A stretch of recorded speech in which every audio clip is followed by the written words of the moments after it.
Hello guys, जैसे कि आपको पता है कि हम अध्याय नंबर 2 यानी कि चैप्टर नंबर 2 पर चल दिए हैं। 6 क्लास की एनसीईआरटी की सीरीज चली हुई है। इसमें सेकंड क्लास है ही हमारी। हम 6 क्लास का चैप्टर 2 पढ़ रहे हैं, जो कि यहाँ पे लिखा हुआ है। ठीक है, करते हैं हम देरी न करते हुए हमारे क्लास का स्टार्टिंग। तुषार अपने एक रिश्तेदार की शादी में दिल्ली से कहाँ जा रहा था भाई? चेन्नई जा रहा था। रेल में उसे खिड़की वाली सीट मिल गई। कौन सी खिड़की वाली? जहाँ से वह बाहर का नज़ारा देखने में मगन हो गया था। तेज दौड़ती हुई इस रेलगाड़ी से उसने देखा कि जो पेड़ पौधे थे और जो खेत और घर थे वे क्या थे? पीछे छूटते जा रहे थे। उसके चाचा ने उसके कंधे पर हाथ रख कर कहा, पता है लोगों ने 1.5 लाख साल पहले रेल की यात्रा शुरू की थी। कब? 1.5 लाख साल पहले। ठीक है, 1.5 लाख साल पहले ही रेल की यात्रा शुरू की थी। बस तो उसके इस दशक बाद आई थी, यानी कि बस तो उसके कुछ एक दशक बाद आई थी। दशक क्या होता है? यानी कि कुछ एक दशक, एक यानी कि आप 10 साल का एरिया लगा लो। दशक ये होता है कि 2001 से लेके 2010 तक दशक हो गया। तुषार सोचने लगा कि जब लोगों के पास आने जाने के लिए तेज रफ्तार वाली सवारियां नहीं थी तो क्या वे यात्री एक ही जगह रहते थे? क्या वे अपनी सारी जिंदगी एक ही जगह पर बिता देते थे? इसी को देखकर हम देखते हैं कि आरंभिक मानव का जीवन कैसा था।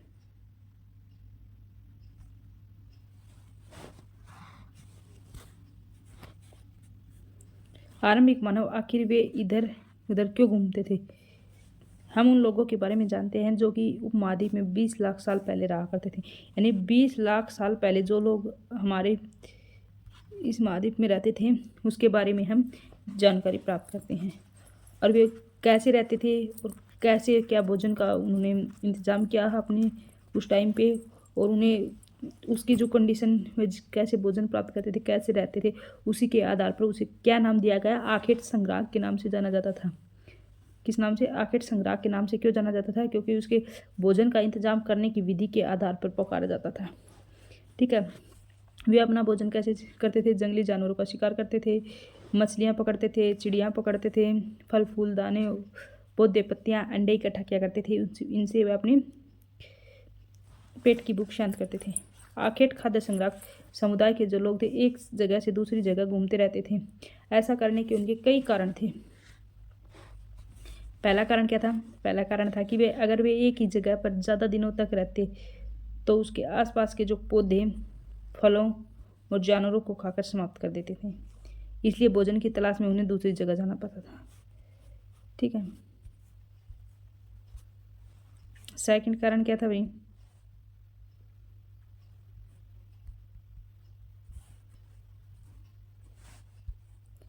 दूसरा कारण क्या था? दूसरा कारण था उनका, दूसरा कारण जानवर अपने शिकार के लिए क्या है? हिरण मवेशी अपना चारा ढूंढने के लिए एक स्थान से दूसरे स्थान पर चले जाते थे और उन्हीं का पीछा करते हुए शिकार करते हुए क्या थे? जो आखेटक थे वे भी चले जाते थे दूसरे स्थान पर। दूसरा कारण ये था उनका। आज थर्ड कारण क्या था भाई उनका एक स्थान से दूसरे स्थान पर जाने?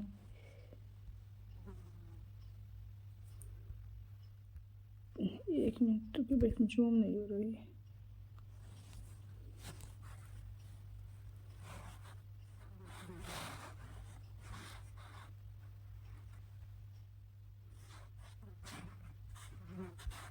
क्या दिक्कत है पता नहीं, चलो इतने से देख लो आपको।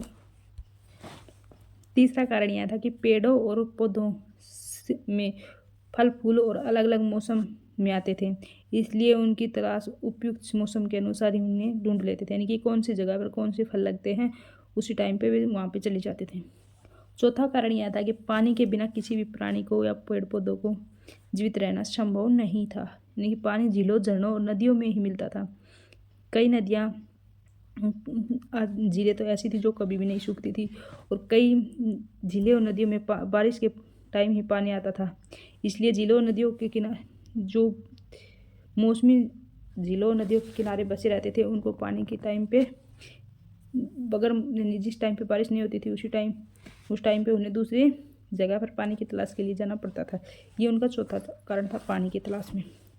इसके बाद वे थे कि आरंभिक मानव के बारे में जानकारी और देख लेते हैं कैसे मिली भाई। जो पुरातत्वविद, जो आर्कोलॉजिस्ट थे, जो खोजकर्ता थे, को कुछ ऐसी वस्तुएं मिली थी जिनका निर्माण करते थे और उपयोग करते थे। आखेट खाद्य संग्रह क्या करते, यानी कि इकट्ठा आखेट खाद्य संग्रह क्या करते थे। क्या हो गया भाई, आखेट खाद्य संग्रह क्या थे? जो लोग जो अपने खाने पीने के लिए प्रकृति पर निर्भर थे उन्हें ही आखेट खाद्य संग्रह करते थे। ऐसी वस्तुएं मिली जिनका निर्माण किसने किया? जो लोग प्रकृति पर निर्भर थे, आदि मानव।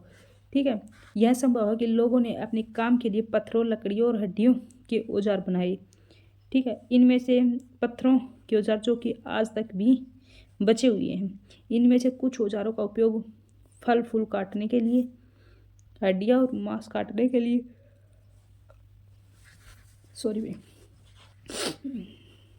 पेड़ों की छाल को काटने के लिए, जानवरों की खाल को उतारने के लिए, और कुछ के साथ हड्डियाँ और लकड़ियों के मुट्ठे लगाकर, यानी कि जो हड्डी हैं उनके और जो लकड़ियों के मुट्ठे लगाकर भाले और बाण जैसे हथियार बनाए जाते थे।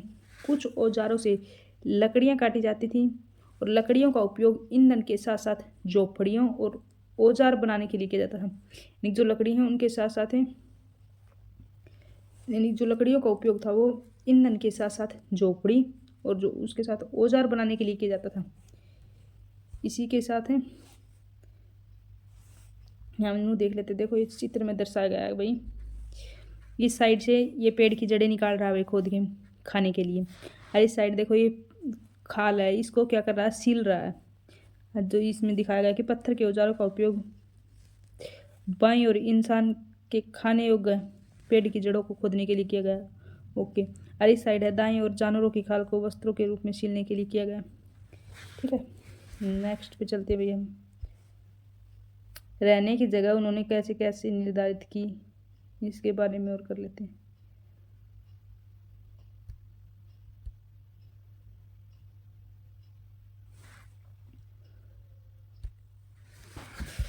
लाल त्रिकोण वाले स्थान इसमें दिए गए हैं, लाल त्रिकोण वाले स्थान। देखो मैं कलर भी चेंज कर देती हूँ इसी के साथ में।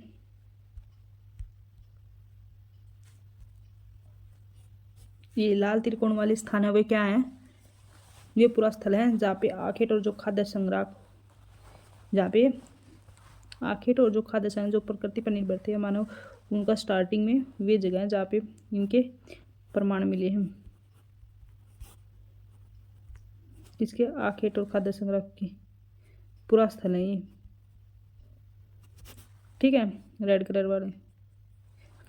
और इसी के अलावा और भी कई स्थान आखेट खाद्य संग्रह, और भी कई स्थान है जहाँ पे आखेट और खाद्य संग्रह रहते थे। मानचित्र में सिर्फ गिने चुने स्थान चिन्हित किए गए हैं। कई पुरास्थल और नदियों और झीलों के किनारे भी पाए गए हैं। मैप को देखते हैं भाई हम बारीकी से में। देखो जो पूरा स्थल थे आखेट और खाद्य संग्रह के बसे थे, कहाँ पे थे, कुरनूल की गुफाएं। ओके, एक था ये हुसंगी और एक ये भीमबेटका। भीमबेटका कहाँ पे, मध्य प्रदेश में सबसे फेमस है, काफ़ी बार क्वेश्चन पूछा गया है। हुसंगी से भी आया हुआ है भाई, और कुरनूल गुफाओं के बारे में आया हुआ है। इनका हम आगे बारीकी से अध्ययन करेंगे, नेक्स्ट लेसन में इसका बारीकी से अध्ययन बताया गया है। इसी के साथ हम नवपाषाणी के देख रहे, नवपाषाणी पोयमपल्ली यानी कि पोचमपल्ली या पोयमपल्ली। पोचमपल्ली कहीं की साड़ी का नाम है ना भाई, ये आंध्र प्रदेश की है, तमिलनाडु की, वो शायद तेलंगाना की है, वो ईवीएस में है पोचमपल्ली। ये क्या है, तमिलनाडु में पोयमपल्ली है, स्थल है ये, नवपाषाणिक स्थल है पोयमपल्ली। इसी के साथ मेहरगढ़, ये तो काफ़ी बार सुना होगा मेहरगढ़ नाम। बुर्ज होम जम्मू एंड कश्मीर, मेहरगढ़ पाकिस्तान में है, और जो बुर्ज होम जम्मू कश्मीर में पड़ता है। और यूपी में महागढ़ा और कालीहेड़ा महागढ़ा चिरांद बिहार में पड़ता है। और जो दाउंजली हैंडिंग ये आसाम में पड़ता है। दाउंजली हैंडलिंग क्या पे पड़ता है भैया, आसाम में पड़ता है, मेघालय आसाम के पास पड़ता है। नेक्स्ट है नेक्स्ट क्या, महापाषाणिक पुरास्थल कहाँ पे है, आदिचनल्लूर केरल में, और ये ब्रह्मगिरी तमिलनाडु में। 2 स्थान है महापाषाणिक। आरंभिक गांव कौन सा था भाई, इनाम गांव एक आरंभिक गांव था। स्टार्टिंग का गांव कौन सा था, आरंभिक गांव इनाम गांव। कहाँ पे है ये महाराष्ट्र में है। ठीक, इसी के साथ जो आधुनिक नगर थे उस टाइम के कौन कौन से थे, मुंबई थे और कोलकाता थे, 2 नगर थे।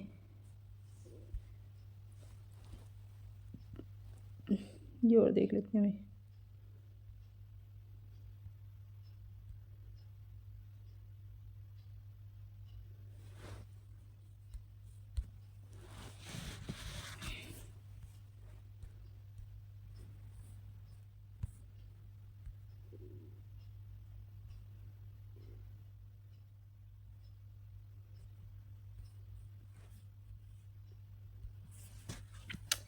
पत्थर के उपकरण बहुत महत्वपूर्ण थे, इसलिए लोग ऐसी जगह पर रहते जहाँ पर अच्छे पत्थर मिलते हैं। शैल चित्रकला, और इसमें हमें क्या पता चलता है शैल चित्रकला से, ये भी देखते हैं भाई। इसी तरफ देखो भीमबेटका कहाँ दिखाया गया, भीमबेटका कहाँ था, ये मध्य प्रदेश में पुरास्थल थी। गुफाएं और कंदराएं भी मिलती है इसमें।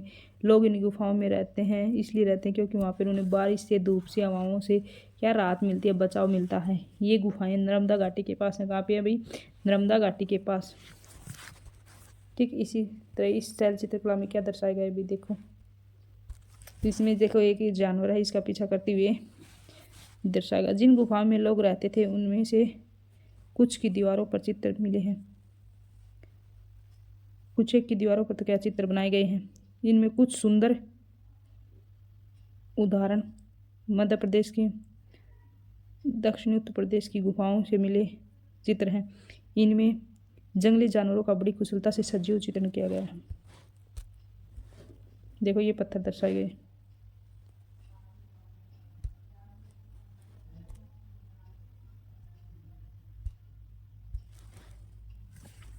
पुरास्थल और आगे खोज के बारे में हम भाई नेक्स्ट वीडियो में देखेंगे। आज के लिए इतना ही, कल करते हैं। ओके भाई, वीडियो अच्छी लगे तो लाइक शेयर एंड सब्सक्राइब जरूर कर लेना, बेल आइकन प्रेस कर लेना ताकि आने वाली वीडियो आपको मिल सके। Okay guys.